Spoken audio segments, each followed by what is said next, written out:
After 3 years of work, our follow-up to the Meat Eater Fish and Game Cookbook is here. It's the Meat Eater Outdoor Cookbook, wild game recipes for the grill, smoker, campfire, and camp stove. Here is your book for everything that's best cooked or eaten outside.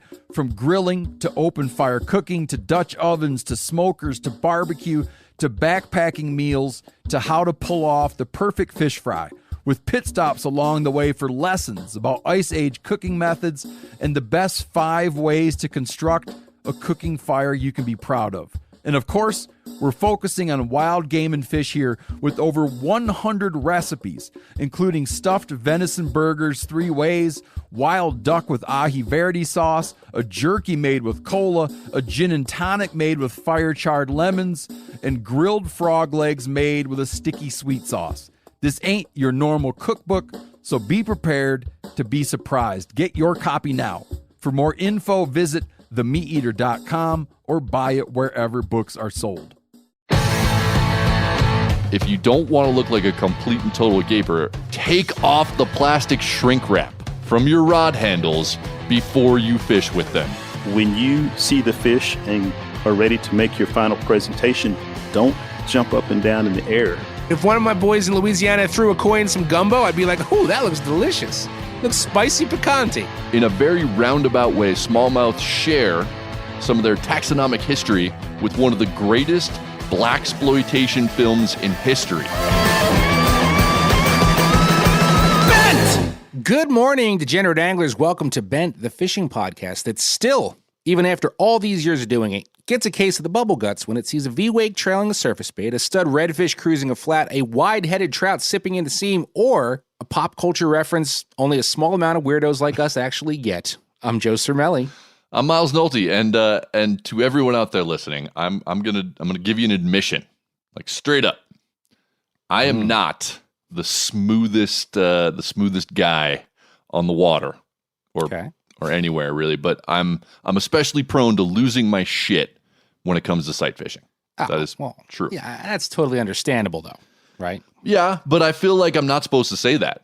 Like, I feel like, you know, as fishing industry professionals, we're supposed to pretend that we're like these super hardcore badass fish slayers. Dolomite is my name, and f***ing up motherfuckers is my game. But I'm not. I'm certainly no Rudy Ray Moore. And for those of you who caught that reference, more to come later in the show. Straight up, when it comes to sight fishing big fish, I totally get the yips, dude. I still get them. It still happens. Yeah, man. I mean, so do I. But I've found that like my level of choke directly correlates to the number of shots. Right? It's like a math problem. Okay, so take the average of shots times how many days do I have to enjoy this fishery, and then you get like the square root of how badly I'll shit the bed. You know, and then if you add in the variable of there's a video camera and this is important, the bed shitting percentage rate increases by pi. You know. Yeah, no, that I think your math works out there. I'm not totally sure, but it seems about right. Yeah. But like, dude, I mean, I think to have some real talk on this, for me, there are particular problem species, right? The ones that, some of the ones that are supposed to be really hard, I don't have a problem. Like Florida permit, no problem. Not that they're easy fish, but I don't choke, and I have a good track record of presenting well to them and catching them. I don't know why. I know people with permit tattoos that haven't hooked one yet. Like they have the tattoo of the permit and haven't hooked one. Maybe that's the problem. There you go. Putting the cart before the horse there. Exactly. You know? But like, dude, Hawaii bonefish, one example, total Achilles heel for me. And for people who don't know about that fishery, Hawaii does have bonefish. And they're quite large as bonefish goes. And they get a ton of pressure, not just from recreational anglers, but like people trying to kill them and like homeless people trying to net them. Like they live a life of pure terror. So they're always neurotic. And they come up into these very shallow sand flats to feed on shrimp and crabs when the tides are right. And you can stalk them on foot. And it's all sight fishing. Like you can see the fish, you can see their backs, you can see their tails and their dorsal fins, and you watch them feeding. And so when you screw it up, you have no one to blame but yourself. Right. And I'm not exaggerating when I say that I've had days where I blew 50 shots in a row, like 50 opportunities at feeding fish in one single tide without even getting one fish to eat. It's a lot of shots. Like I get done with a session like that, and I'm like, have I wasted my life? Like, where did I go wrong? Like, I've spent all these years fishing, and I still suck this bad at it. Like, it gets to me, dude. So, Hawaii bones definitely on the bucket list. I know a lot of people who have gone to chase that dream, but I've never been there, right? So I can't really speak to that. All my boning has been done in the Bahamas and Turks and Caicos, and that's a prime example to me of my math equation. You're never really, or usually I should say, in bonefish places for a day. Like, you don't just end up in Bimini or Abaco for a day. So you've got time. So even if you have one tough day, assuming you don't have awful weather for your entire trip, strong chance you're gonna get at least one good day out of it. But in recent memory, if I'm being totally honest, my last bout of total sight fishing suck was actually with you. You took me to a spring creek in Montana last winter, and it was one of those deals where it's like, okay, there's Big Brown right there. He's in 8 inches of water. You're gonna sneak around this way and mine your shadow and nail the drift with a nymph and a 10-foot leader on the first cast. Like, it's not happening. I can't handle that, and I didn't handle that. I caught nothing that day. I remember you catching at least one fish that day. You're being very nice, but I lost one because you walked away and I took the nymph off and put a giant woolly bugger on. I'm like, you're gonna f***ing eat, and it did, and I snapped it off, and that was it. I'm giving you more credit in my memory. I don't know, but to be fair, like that creek's tough, and I had home field advantage. I've fished there for sure. But then, so like another example of me blowing it on particular species. Like last summer, we were filming Das Boat in Minnesota, right? And when we were working on the buffalo episode, for those of you who saw it, that Cal and I were in, we would target buffalo in the morning, and then the wind would come up and the buffalo disappear. So we had the rest of the day to fish for other species. Yeah. And I, of course, would end up muskie fishing, even though it was middle of the day, midsummer, because I have a problem. So I was throwing one of those like giant Defiant swim baits that Oliver and I loves and has turned me on to. Oh, yeah. And the lake we were on is crystal clear, like 10 feet of visibility. So I can see the bait the whole time. I'm watching it and I'm tracking it and I'm working along this weed edge and I can see it. And then there's this big, like 3-foot long flash. Which, to be clear, if I'm being honest, that's not a big muskie, but still a 3-foot flash. That's a big flash. It gets your heart rate up. Yeah. And I see this fish coming. It's all lit up. It's charging the lure. It's not a follower. This fish is serious. It wants to eat. And I just have to just keep doing what I'm doing, and it's going to eat. And I see it, and I stop. Mm-hmm. Like the cardinal rule that everybody knows in muskie fishing, the one thing you never do is stop your lure. And I know that. Like, I'm fully aware of that. Yeah. I have told that to other people, but that's exactly what I did. And, of course, the fish was like, I'm not interested, and it left, and I totally blew it. Gone. Done. No more shots. I've done that. I have done that very same thing with muskies several times because it's such a hard thing, and then you finally see one, and it like takes your breath away, and you gape at it. You become a gaper, to use your nickname. That is my nickname, yeah.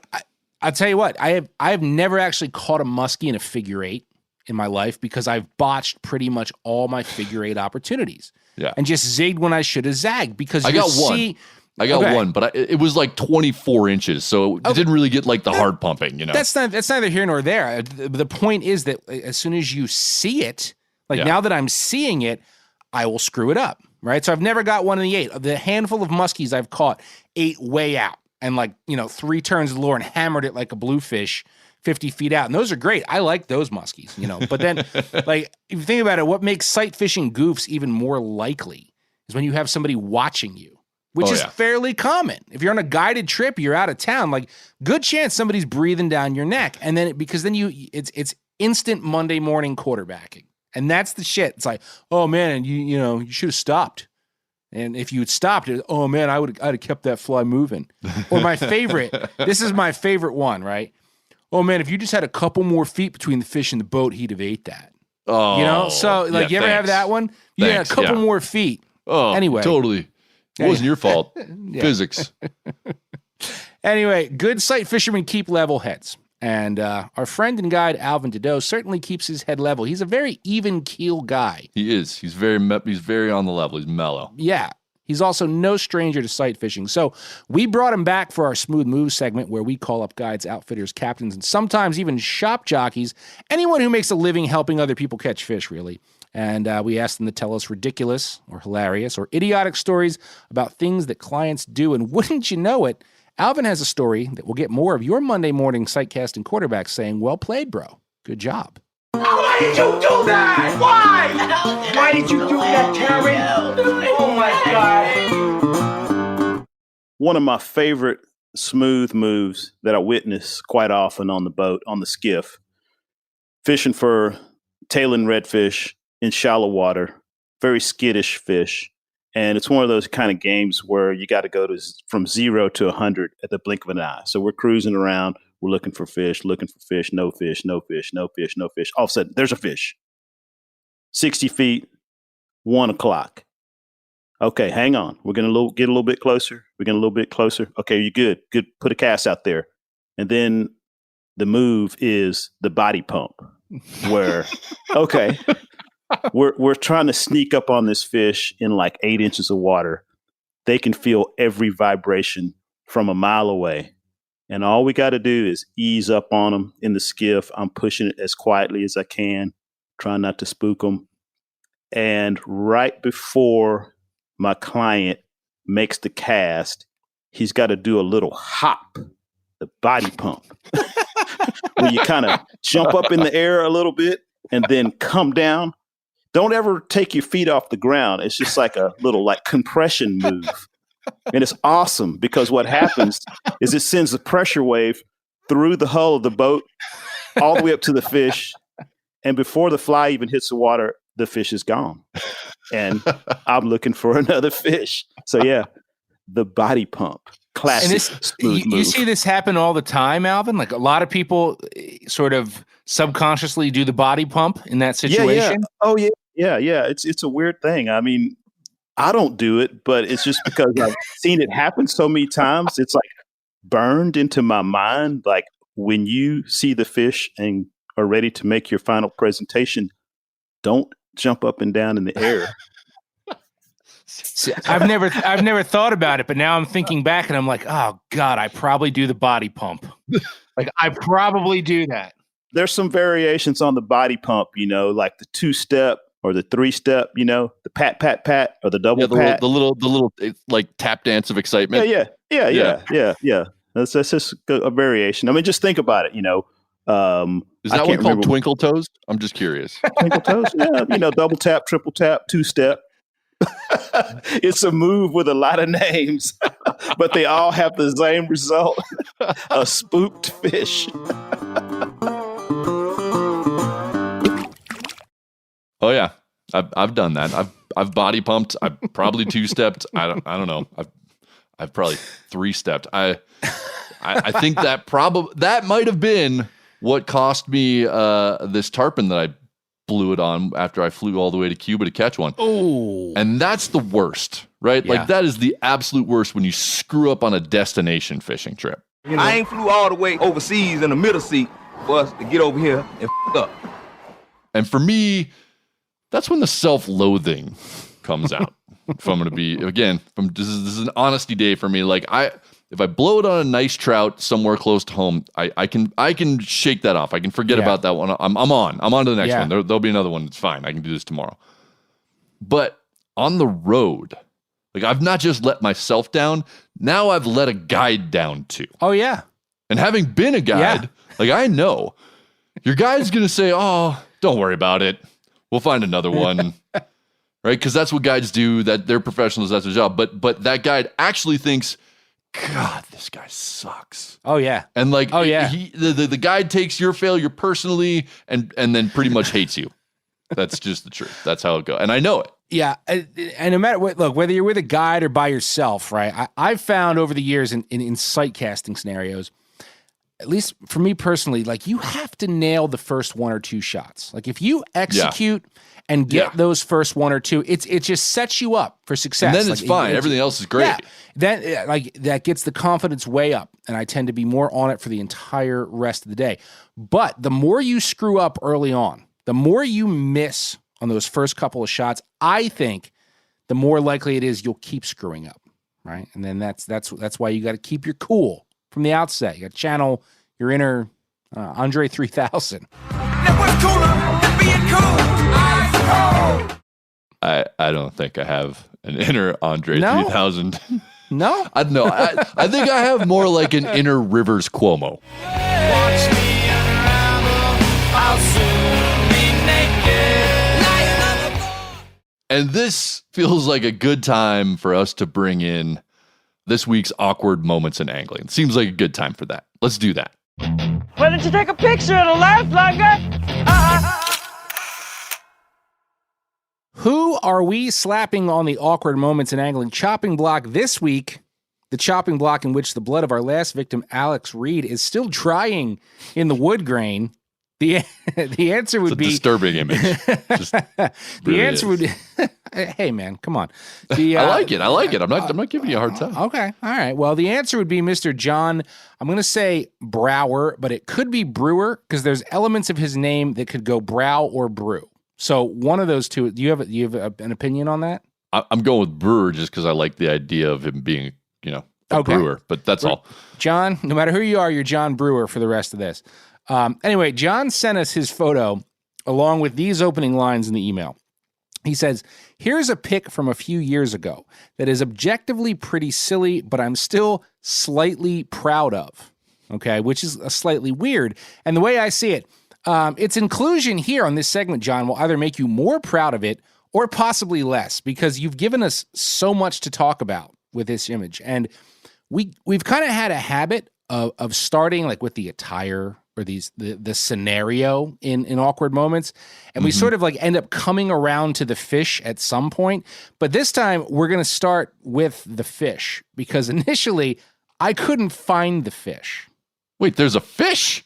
No, I'm kidding. Yes, there's a fish. Of course, there's a fish. We know there's a fish. But before we talk about that fish, I just want to say, man, I love this photo. It's a good one. So much. It's a good one. Like, if I were to describe this photo, it would be just like pure, unfiltered, unpolished, no ego, no bullshit, fishing joy. You're right. When I see this photo, that's what I see. I see someone who is like transcended all the BS about taking a photo and is just like, oh my God, I'm having the greatest day fishing. John right now is like, he's like, it's still pretty positive. He's just like, in this photo, he radiates everything that is good about fishing.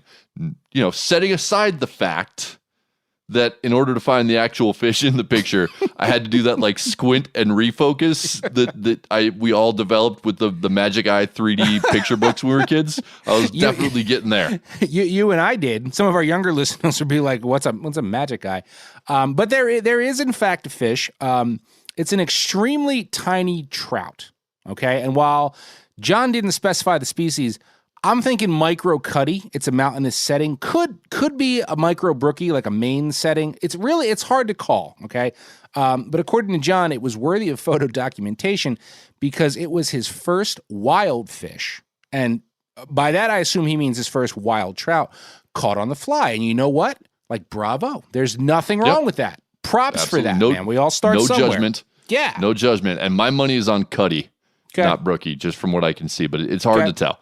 And it's not only hard to tell because the fish is like really, truly, I mean, if you guys look at this, you'll see like tiny, but also because whoever took this photo was standing like 10 feet away, which is, good depth of field. The background is gorgeous, but it's not so good if you got like a macro subject that you're trying to capture. Also, we got to talk about the hold in this, or like whatever that is. I don't even know if we can call it a hold. So John's got his fly rod in his right hand, and I got to insert a quick tip here. If you don't want to look like a complete and total gaper, all of you out there, take off the plastic shrink wrap from your rod handles before you fish with them. This is like a basic thing that we should all know. And if you don't know, hey, maybe no one's told you, but now you have no excuse. Take it off before you fish. Anyway. That's a pet peeve of mine. Like I see that, and I've had people say like, well, I do that to keep the cork nice. Like, no. I have too. You take that off.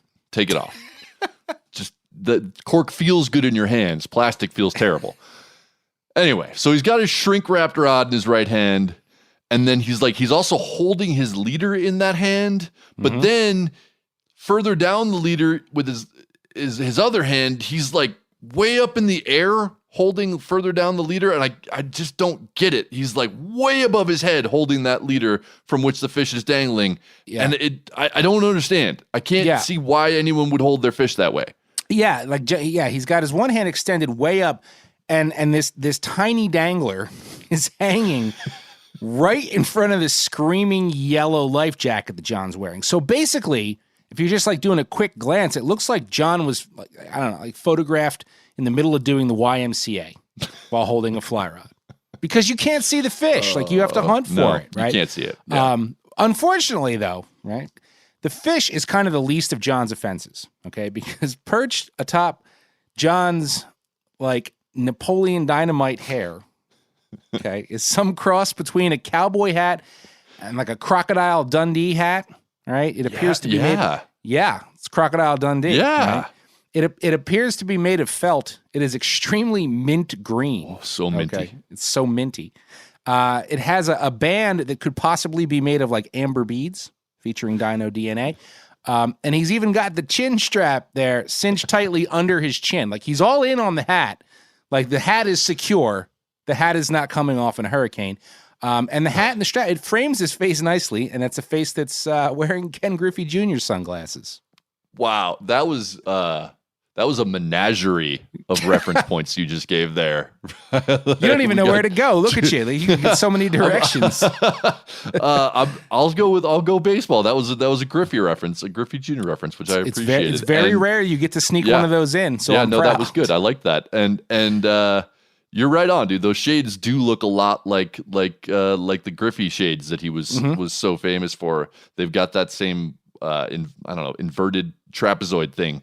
Yeah. And yeah, the glasses are quite sporty, but I gotta say John does not look particularly athletic. No. In the rest of his countenance in this photo. Dude's kind of like a hot mess out there. Again, lots of joy, but not really all that well put together. He's got like it's messy joy. Yeah. Both his pants are rolled up, but one pant leg's rolled up higher than the other. Significantly. And he's got like his fishing shirt wide open and one side's hanging down further than the other. And then his life jacket is also wide open. And it's like straps falling everywhere, which again, not real good for fly fishing to have straps and things to catch your line hanging everywhere. It's not. Despite all of those, however, perhaps the least sporty thing in this photo is the watercraft that is parked on the beach next to John. I would actually argue that the vessel he's used to catch this fish makes the catch more significant, because I wouldn't want to fish out of it. No, I do, dude. I want to say I fished out of worse, but I'm actually not sure. It's like you guys got it's like a 2-person inflatable canoe kayak hybrid that I'm gonna say came from Walmart. And there's nothing wrong with inflatable Walmart boats, but they've got limitations, right? They're not like your best fishing vessels. They don't have any gear storage, and they're very, very easily punctured by sharp objects like, I don't know, hooks, for example. Also, how the hell do you cast out of that thing? Yeah, he's not standing up in that, or if he is, maybe that's why he's wearing the life jacket. You know, it's a warm day and he just figures I'm going to spill. But like, you got to understand, when we say inflatable, we mean all parts. It's not like inflatable with a hard frame. Like the seats, like there's no part of the boat that's not filled with air.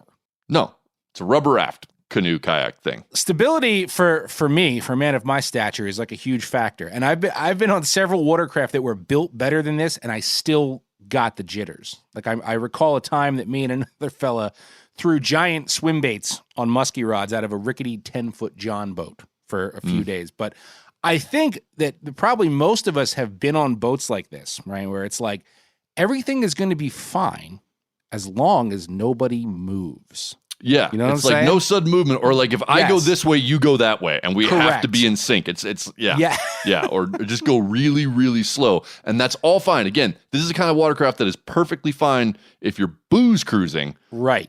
But fly casting requires motion and mobility and movement, and I don't think John's going to send this rig off any sweet jumps. That's what I'm guessing.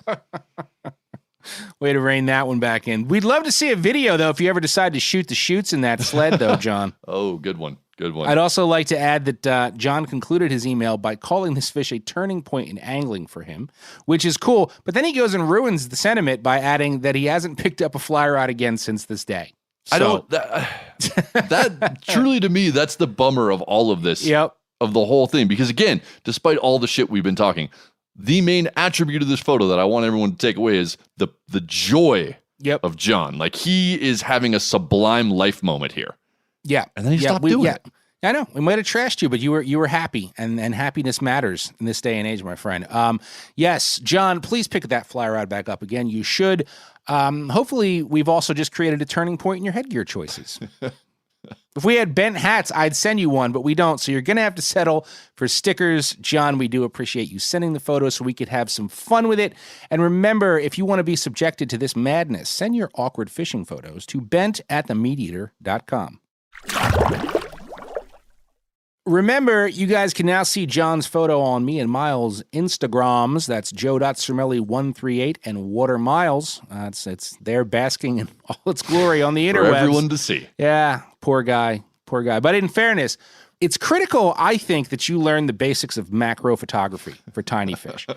Which makes me wonder, like, if maybe John doesn't have Instagram, because if you know what you're doing even a little bit, like, you can take a shot of a 4-inch mud minnow and make people think you're the shit. You know what I mean? If you do it his way, you just end up on bent and get trampled over a hat.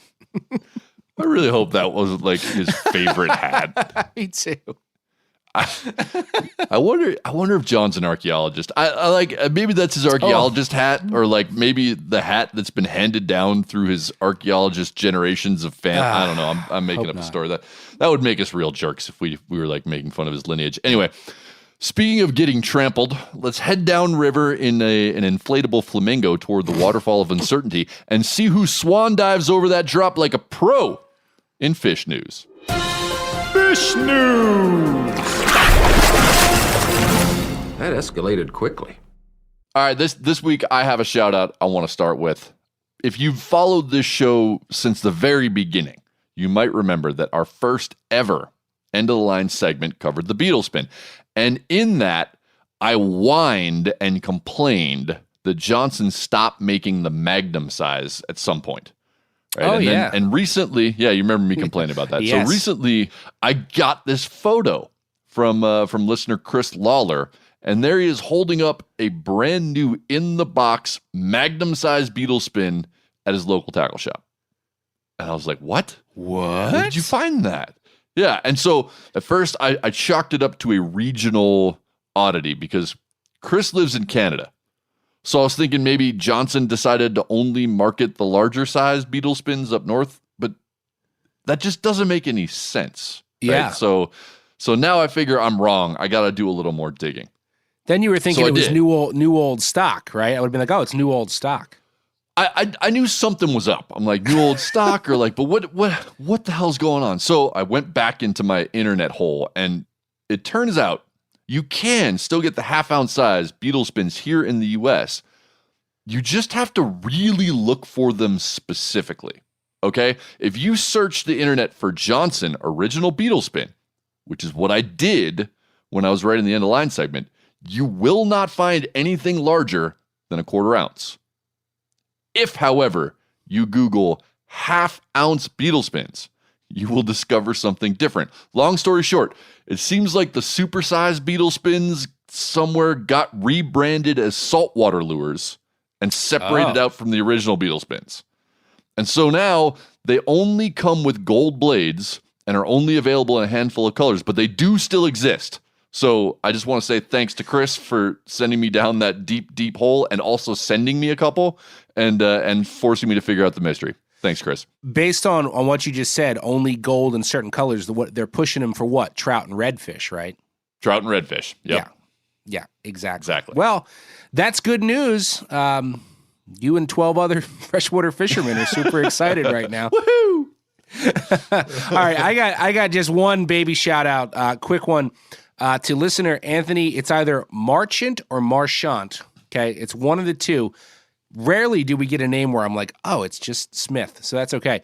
But he wrote in following up to our little convo about good luck charms and pre-fishing rituals and things like that. Yep. And I just thought this was fun, and I'm going to steal something from him. He wrote, after the pre-fish dump, but before the morning cigarette, when we are gathering our gear, I will look over at my brother Alex or my buddy Nick and go, you boys ready to get skunked? Or you boys ready to wash some lures?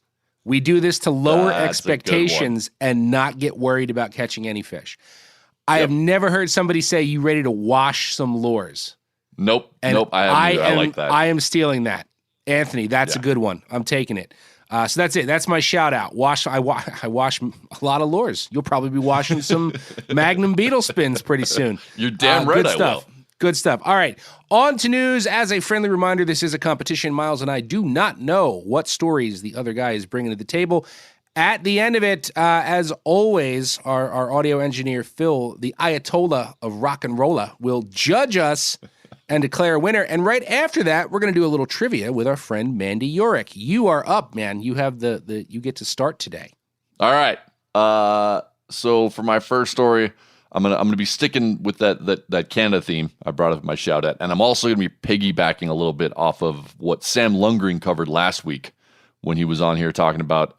Is he still alive? Before we go on, last I heard, from I him? have not received any.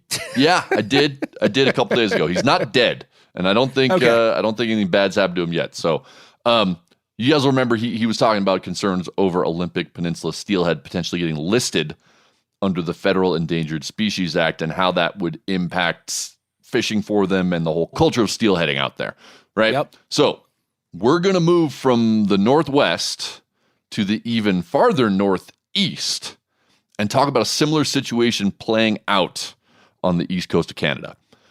The Department of Fisheries and Oceans is considering listing certain Atlantic salmon populations under the Species at Risk Act, or SARA, which is the Canadian equivalent of the ESA. If it goes through, this listing would apply to salmon populations in over 130 rivers in Quebec, Nova Scotia, and Newfoundland and Labrador. Okay, so let's start with some basic facts about Atlantic salmon populations in Canada. Much like the steelhead and the OP, they're not doing so hot. They've dropped from about 900,000 mature fish returning in 1973 to about 100,000 in 2020. And that's approximately 94,000 fish below the estimated minimum to maintain a viable population. Okay. Also, much like the steelhead and the OP, the reason for these continuing declines are numerous and they're not easily fixed. So, the Canadian Committee on the Status of Endangered Wildlife has recommended a threatened or endangered listing, which the Department of Fisheries and Oceans, or DFO, is currently considering.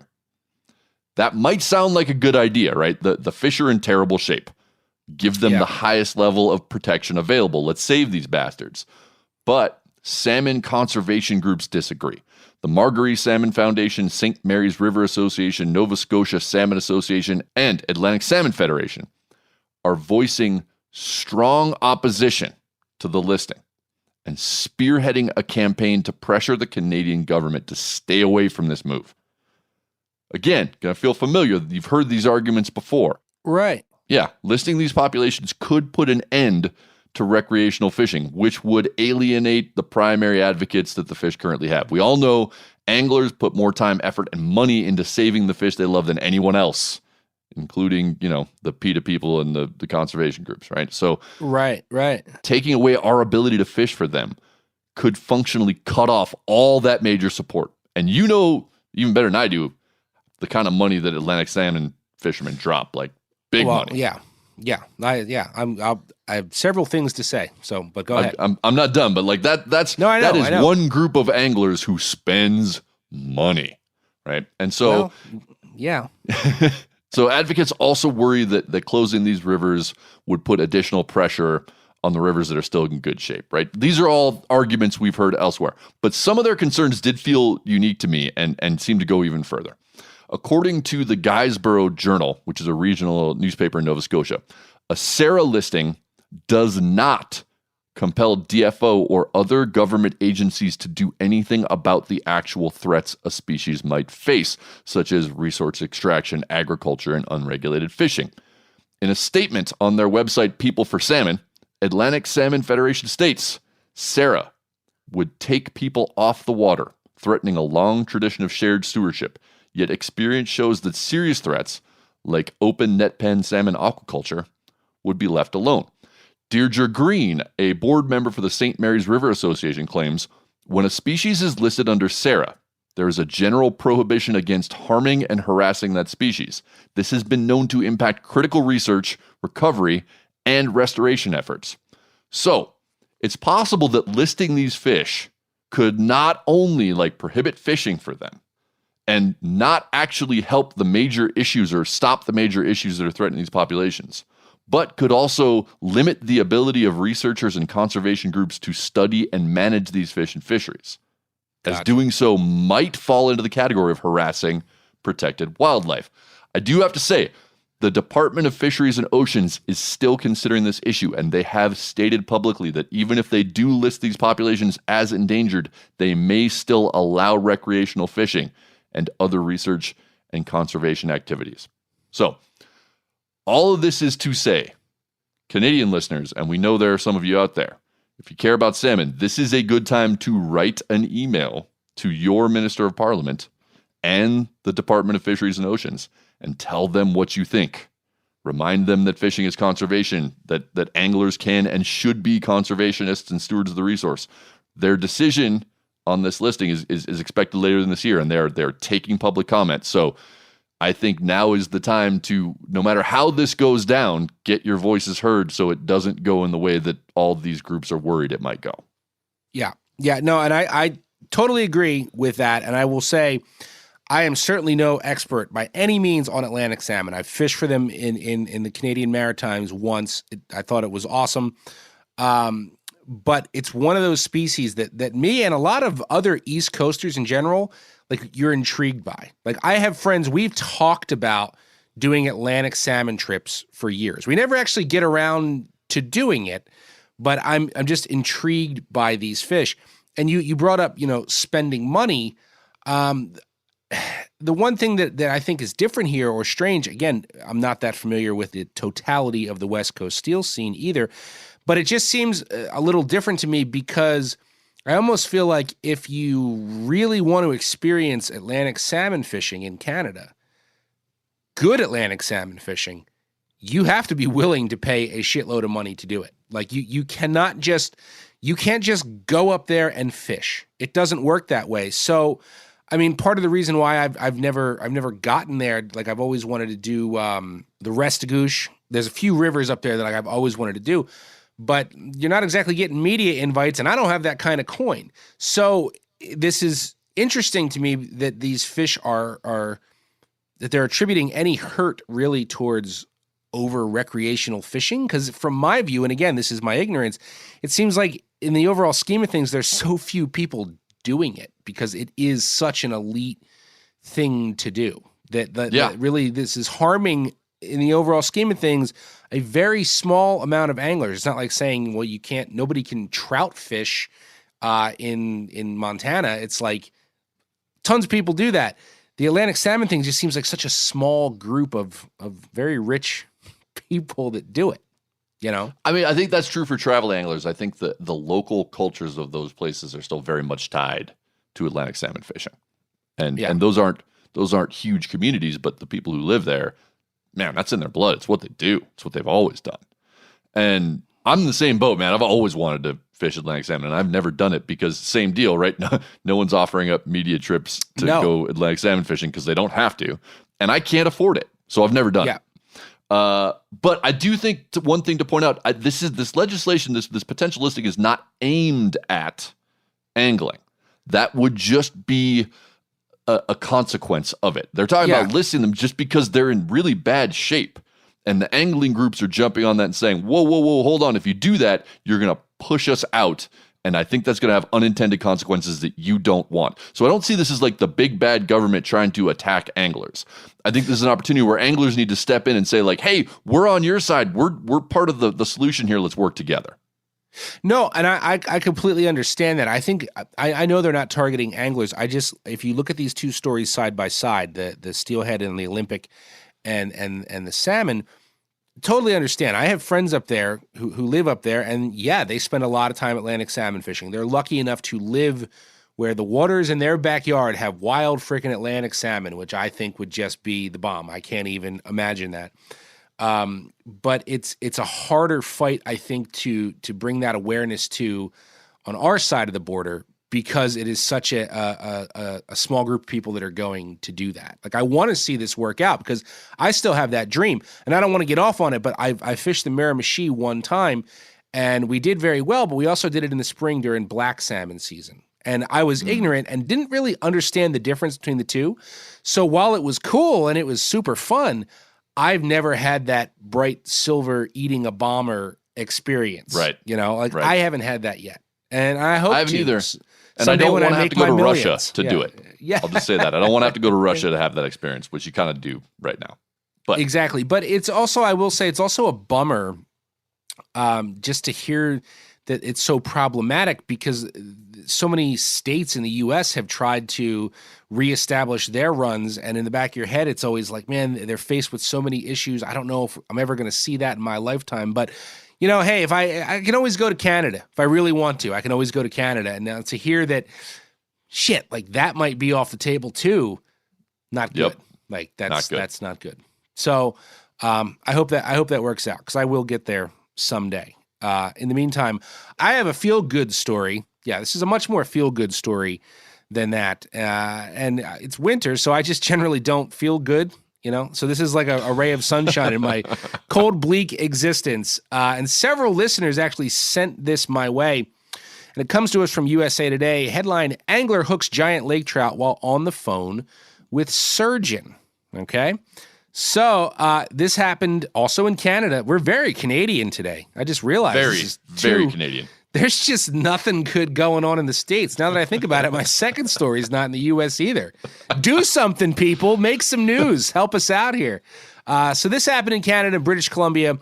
And not long ago, 57-year-old Murray Zelt had to have emergency surgery to remove an obstruction in his intestines. And that went well. He recovered nicely. But naturally, after surgery, you make a follow-up appointment, right, with your doctor. And now Murray lives in the town of 100 Mile House, okay? And the closest big town, I guess, with legit medical facilities is Kamloops, where we get all those famous rainbow trout, Yep. you know, the Kamloops fish. But that's roughly 2.5 hours away from where Murray lives. Well, the morning that he was supposed to head to the doctor's office, he gets a call that due to newly tightened restrictions because of the COVIDs, they wanted to switch his follow-up to a phone call instead of in person. So Murray says, hell, I'm up early. I got up mad early to drive to Kamloops. Now I don't have to go to Kamloops. I may as well go ice fishing at nearby Horse Lake. And I really don't think he had to think about this too hard, because just 2 days earlier, he had caught his personal best lake trout through the ice on Horse Lake, and that was a nice 14-pounder. Good fish, right?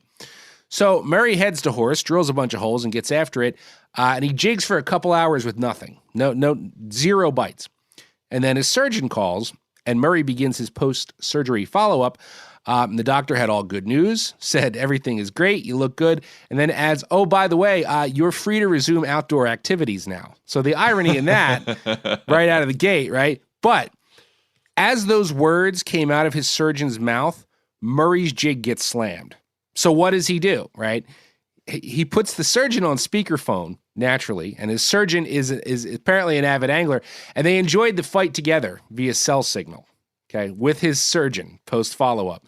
So he immediately had to admit, I'm sorry to interrupt you, but he immediately had to admit, like, I'm allowed to? Yeah, he was Well, like, I'm actually sitting on I'm sitting on a frozen lake right now, so And did guess not what? wait I for just got wrecked. Check this out. The clearance.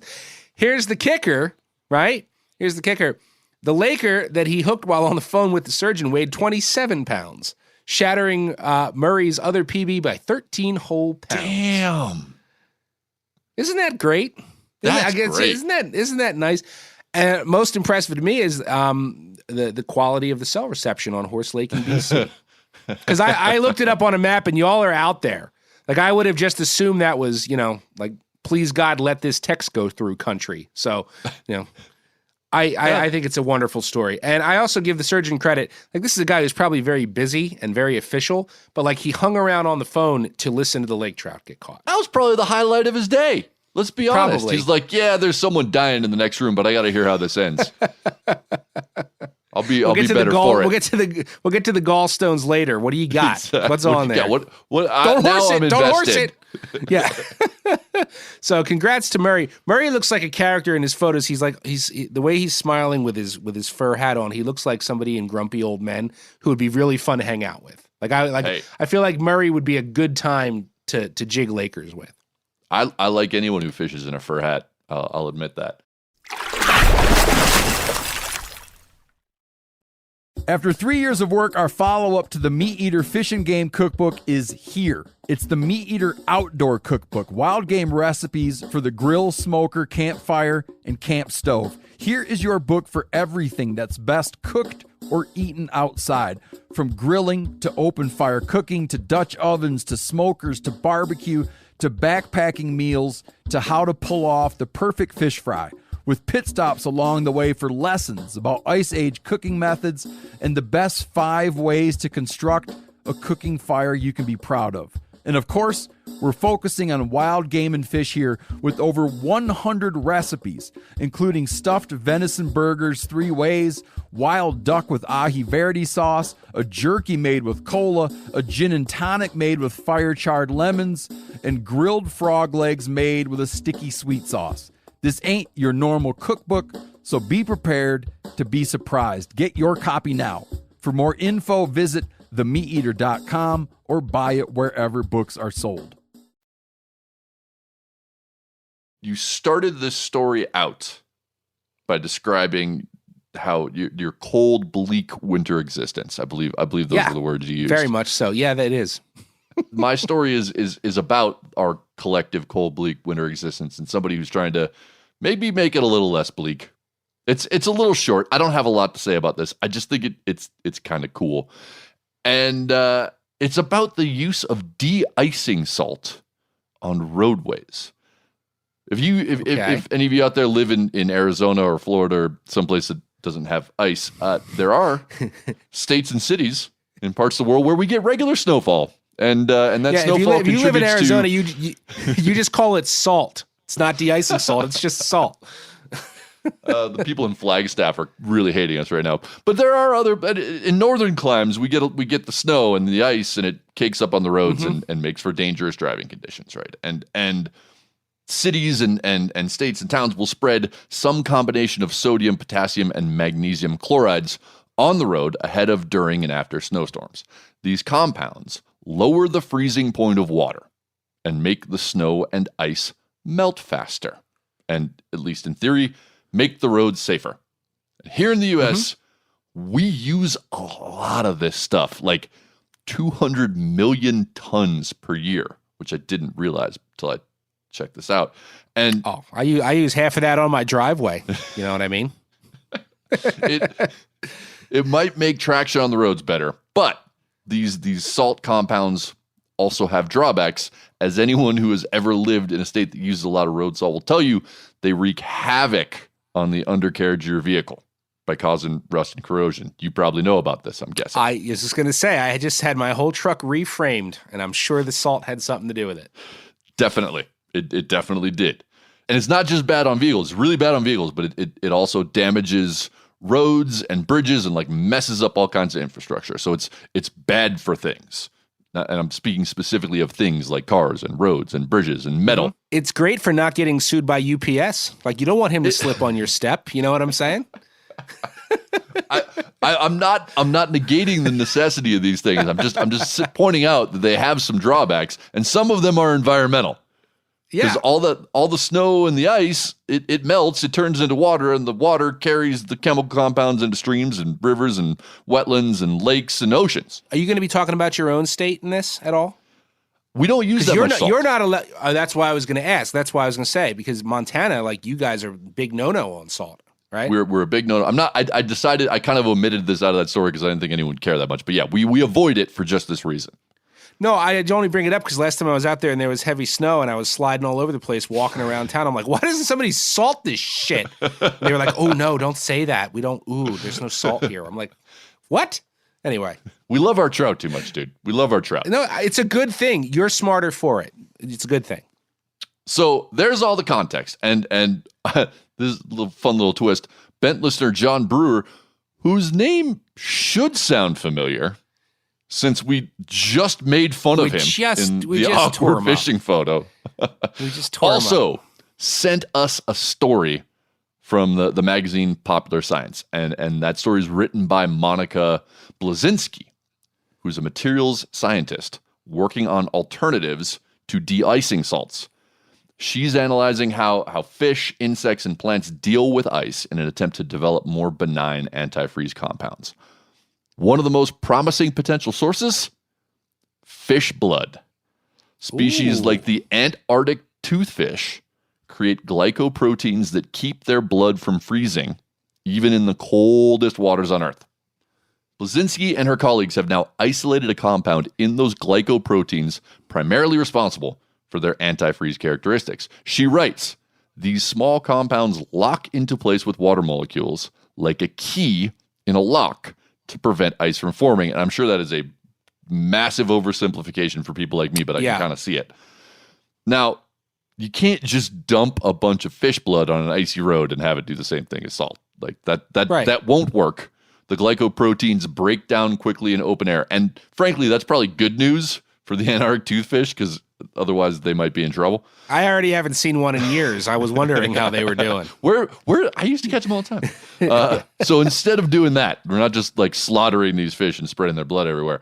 Blazinski and her colleagues have discovered that polyvinyl alcohol, an inexpensive compound that's non-toxic to humans and aquatic life, is surprisingly similar to the active antifreeze agent in fish blood. They're working to engineer slight changes to the chemical structure of PVA based on what they're learning from studying the fish to create a cheap, readily available de-icing compound that will not rust your car or pollute your rivers. So there you go. Like that's my feel-good story for the day. Yeah. That's great. I saw this headline, and at first I thought they were going to try and like figure out how to do this with fish blood. But basically, they're learning from the fish blood how to synthesize this. Yes. No actual fish blood. I'm all for that. I really am. And we were joking about the salt out here. I feel like salting out here, it's one of those things that most people know, like it's really not good. But we're so in it, man. Like we're so ingrained in it. It's just not going away. Like it's not. You can buy salt for people who don't live in salt places where you need the shit. You can buy salt anywhere. Like as of Thanksgiving, like you can go to the gas station. They're selling bags of salt. Out in front of the 7-Eleven, there are bags of salt. You can go to the post office and they got salt. And like it's so crazy here. If there's snow forecast for 5 days from now, they start salting the shit today. Like there'll be salt on the roads today. It's a terrible idea. I think this is great. I applaud Montana, and I'm sure there's other states where they like really took that to heart and were like, we don't need to do this to get through our winter. Here, man, 5 days out, chance of flurries, get the trucks out there, salt that shit down. You could cure meat on the damn street, dude. So don't lick the sidewalk, kids. Just don't do it. Yeah, but no, I think that would be incredibly smart if we could figure out how to do that. And it is no joke. Yeah, I mean, the fish is one thing. Yes, that's obviously very important to us, but the truck stuff is no joke either, man. I mean, my frame just rotted straight through. So if you don't have to deal with that, good for you. Well, I will incorporate fish blood, in a sense, into my next story, as well as probably a pinch or two of salt. Okay? Now I'm intrigued. Bang on right there. We recently got an email from a listener that said we don't dabble in fish cookery on this program as much as he would like. And I kind of disagree because apparently he missed my riveting expose of fermented sushi a few weeks ago. Where were you on that one, bud? But that's okay. It's all right. I'm going to try and make up for it with this one. And this comes to us, of all places, from the South China Morning Post. Headline, Pet food Malaysian woman's koi soup raises eyebrows after she makes meal out of dead fish. And it's exactly that was good wordplay right there. Pet food. I got it. See? That's nice. See? They're pretty smart. Good journalism over there. It's exactly what it sounds like. And this is from the story. Just a little bit here.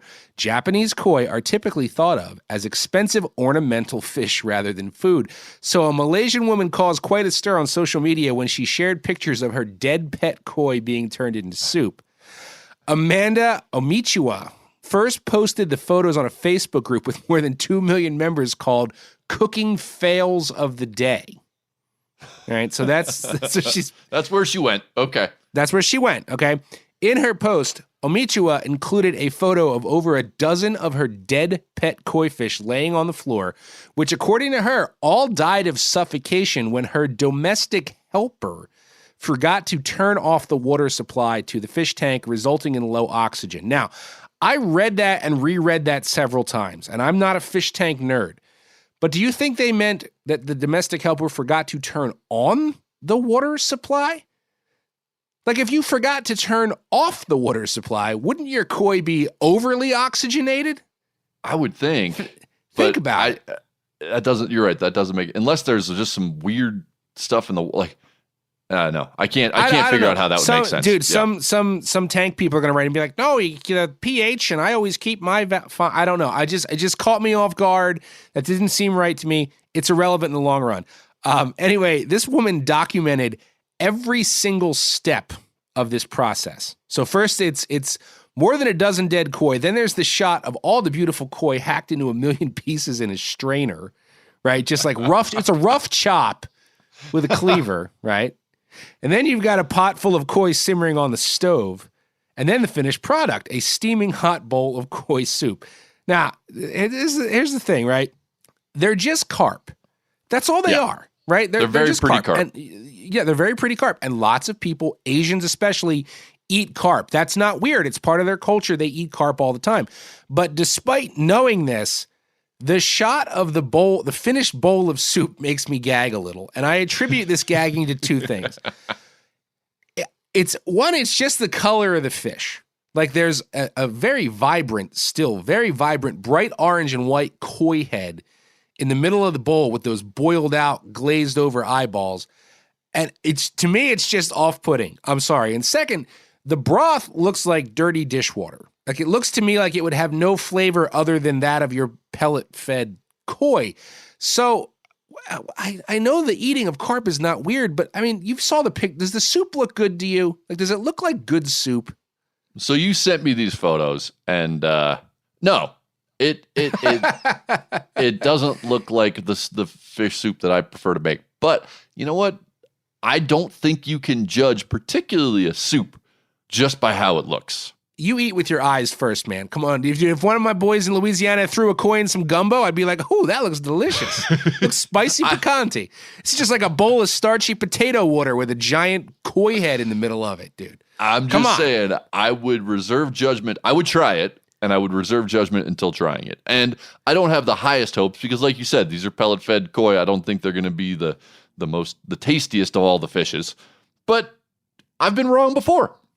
Even if she made the soup out of regular carp she bought at the fish market and posted it to a cooking Facebook group, I'd still be like, well, that looks shitty. Like, that doesn't, the koi just takes it to a whole other level. But the vibrant colors, I got to admit, dude, the vibrant colors in the soup are just a little strange. It throws you off. It does. It throws you off. It throws you off. So, anyway, some of the comments from the social media post are interesting. And remember, this is on an Asian version of Facebook. This isn't our Facebook. So these were all translated in the story. But one person wrote, "No way they are too cute." Another jested that this was a dish for nobility. And my personal favorite, someone asked how they were, because if they were good, they'd consider setting up a tank and rearing them just for eating purposes. Like to have your own, like raising chickens. That'd be very expensive. I don't know how cheap koi. I don't know what koi costs over there, but they are not cheap. So yeah, koi soup. I mean, it wasn't wasteful. I guess it's better than putting them in a garbage bag, and they surely would have clogged the toilet, especially one of those low pressure toilets. Like, there's no way you're getting all them down. I fully support it. I fully support it. You know, you had the koi, they're dead, they're fresh. Eat them. I might have gone with a different preparation, but the basic idea of what she was doing, I'm fully in favor of. I probably would have fried them, but I'm an American, so of course I'm going to fry them. What the hell else am I going to do? I'm not creative enough to think of other ways to prepare my fish.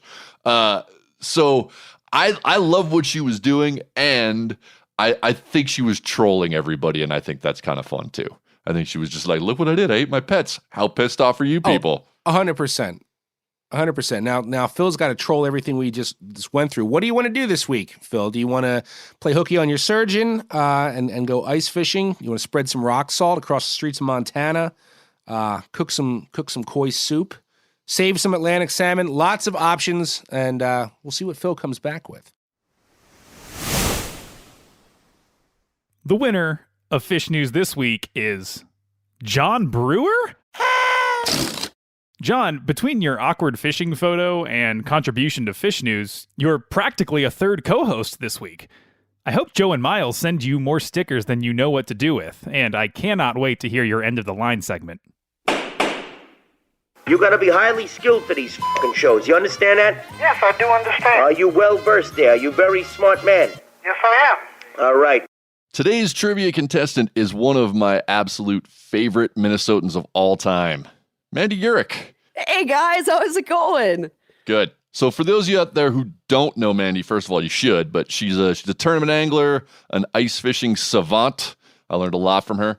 Radio, TV host, fishing gear designer, former hunting guide, and most importantly for this segment, a trained biologist.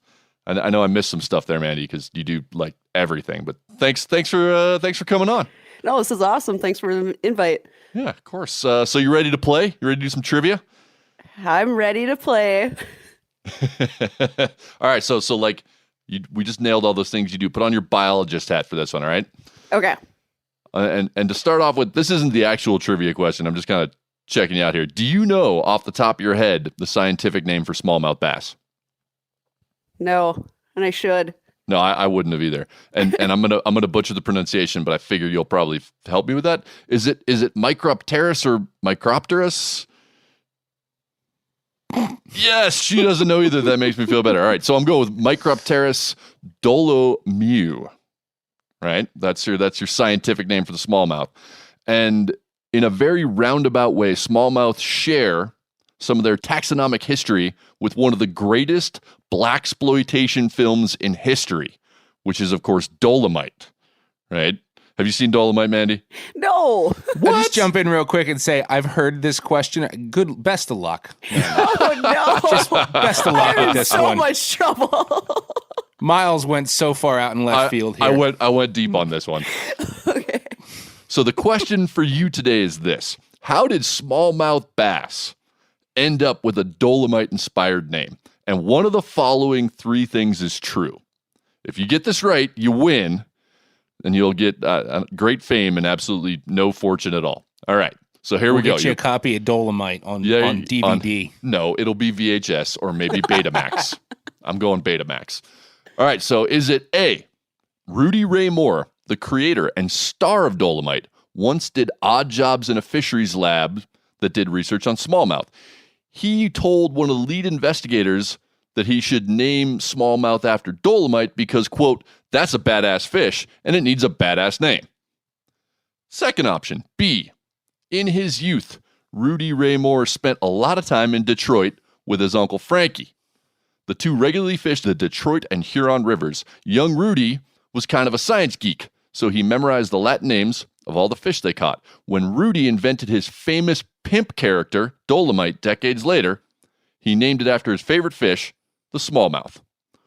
Or C, in 1802, a smallmouth bass was sent to Paris from an unknown source in the U.S. The ichthyologist who examined the specimen gave it the scientific name Dolomite after one of his drinking buddies, a local mineralogist who he idolized because of Dolomite's reputation with the ladies.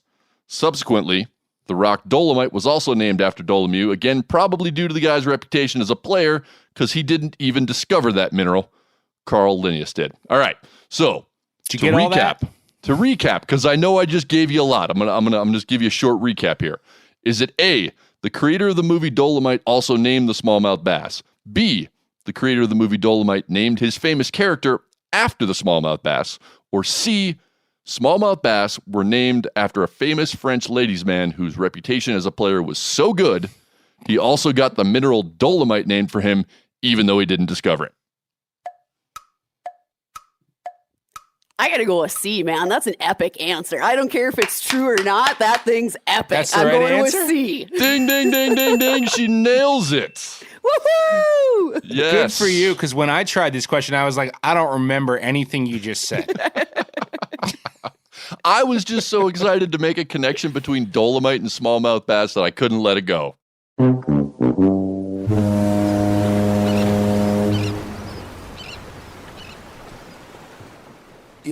You went way off the rails with that one. Just way off the rails. I know. I know.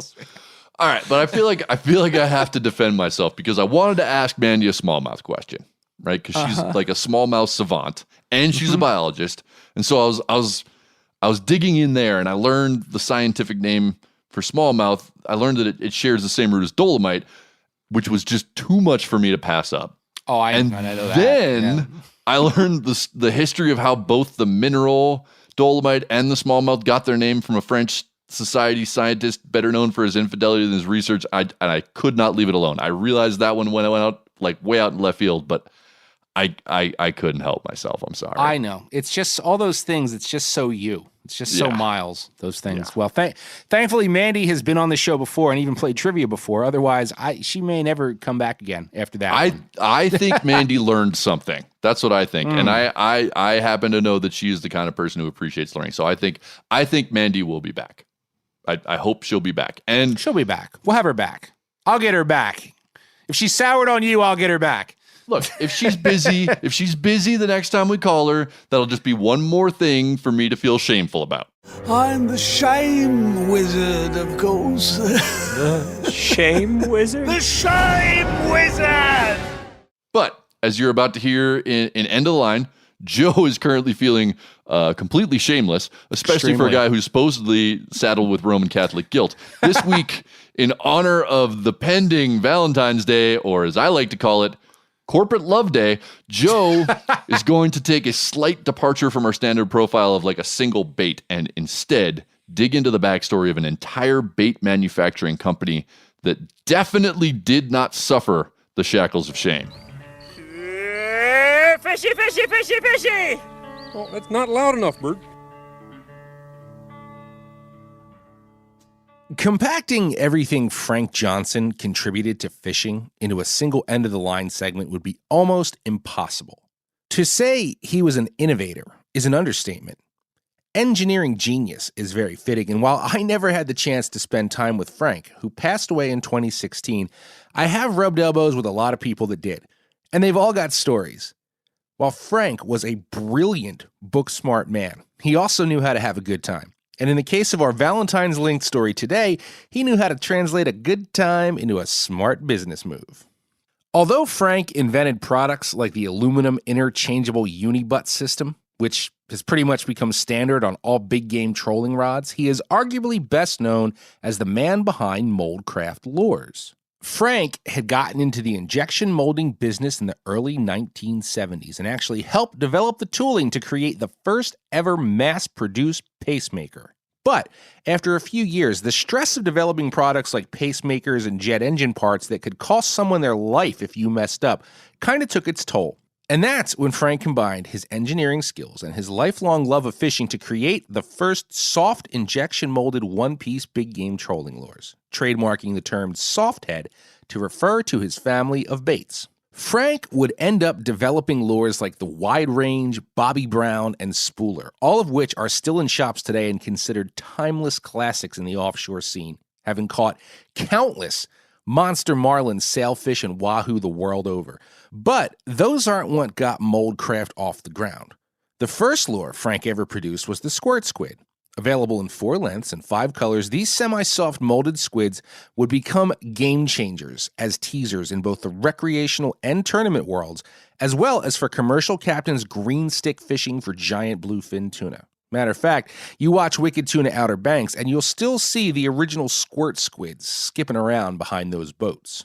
Then, one fateful day, shall we say, in the mid-1970s, Frank was shown a photo of a young lady having a really good time with one of his Squirt squids. And she wasn't on a boat, if you catch my drift. Now, Frank could have just laughed this off, but instead, seeing he was a firm believer that sex does in fact sell, he retooled some of the Squirt squid molds and began a foray into the adult novelties market. And just as he was in the fishing market, he was a pioneer in this market too. Playing off the popularity of the pet rock, Frank named his creation the Pet. Well, you get it. I don't have to say it. And in 1978, Screw Magazine awarded it the title of Product of the Year. Now, I chatted with Frank's son, Frank Jr., who runs Moldcraft now, and he told me the Pet Rock, with a C, received this high honor because most adult toys at the time were made of latex. And if you happen to be a person that had an allergic reaction to latex, those toys weren't very fun at all. Frank's product, on the other hand, was the first of its kind made of injection molded vinyl, which caused no allergic reactions. Hence, they were fun for the whole family. Now, I heard a rumor from several people over the years that the toy side of the business got so huge, Frank Johnson started a whole other company, that being Doc Johnson, which is still one of the biggest adult toy manufacturers in the world. I was even told that to this very day, one side of the facility is pumping out candies for use in the cockpits of sport fishing boats, while the other side is churning out candies for the bedroom on the Love Boat. So, is Frank Johnson actually Doc Johnson? Answer, he's not. Frank Jr. debunked this rumor once and for all, though he did add, man, I wish we were Doc Johnson.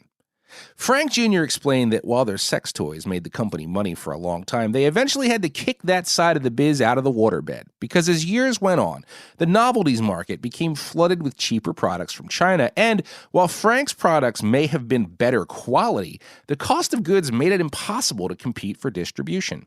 According to Frank Jr., however, all the molds are still ready to go at the manufacturing facility in Florida. He even said if I ever need a couple thousand, he's happy to run me a batch. I'm good on that. But when I got my first boat many years ago, I did buy dozens of Moldcraft's junior hookers. They're actually the smallest trolling chuggers the company makes, but my little single outboard beater wasn't exactly getting me far enough offshore to pull a Squirt Squid teaser or wide range or Bobby Brown for marlin. Those tiny chuggers knocked the fire out of bonita, false albacore, and chicken dolphin in my meager inshore range, though, and every once in a while, I'd even get a schooly bluefin to rise to that daisy chain of tiny hookers. For a 22-year-old, full of piss and vinegar in a third-hand 86 Pursuit pretending to be Tread Barta, that was the most orgasmic feeling in the world.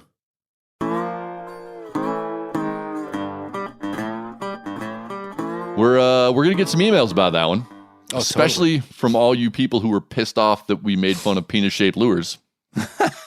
Well, yeah, we are. And you know what? I'm not sorry, because there's a difference here. Penis lures I agree.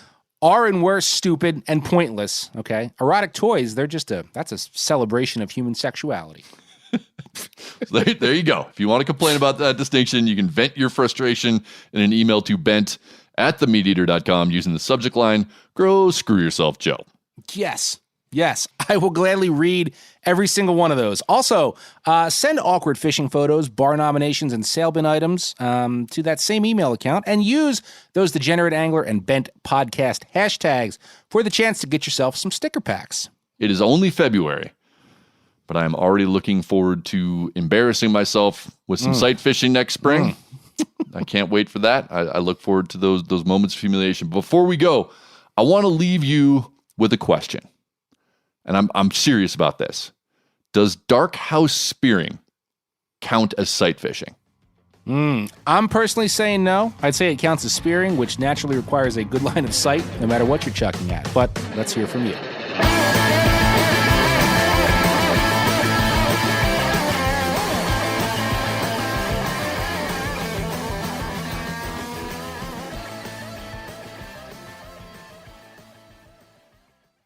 After 3 years of work, our follow-up to the Meat Eater Fish and Game Cookbook is here. It's the Meat Eater Outdoor Cookbook, wild game recipes for the grill, smoker, campfire, and camp stove. Here is your book for everything that's best cooked or eaten outside.